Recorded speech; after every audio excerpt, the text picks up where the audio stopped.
জীবনে কিছু পান বা না পান, কিছু কিছু বন্ধুত্বের প্রতিদান কিন্তু এভাবেই ফিরিয়ে পাবে, এটা আশা রাখতে পারে।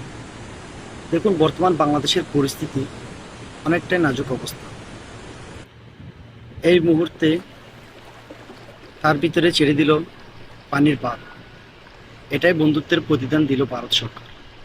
এটা প্রতি বছরই হয়ে থাকে, শুধু এই বছরে তাই না, কিন্তু এই বছরে পানির পরিমাণ কিন্তু অনেকটা বেশি হতে পারে।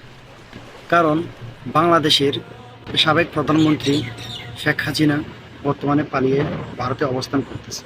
তার কথাটা কিছুটা হলেও রাখতে গিয়ে ভারতের প্রধানমন্ত্রী মোদি এই পানির বাঁধটা একটু বেশি করে ছেড়ে দেওয়ার চেষ্টা করে। কারণ প্রতিবারই বাংলাদেশে কোনো না কোনো ঘটনা ছাপিয়ে দেওয়ার জন্য, থামিয়ে দেওয়ার জন্য এই ধরনের ব্যবস্থা নিয়ে থাকে।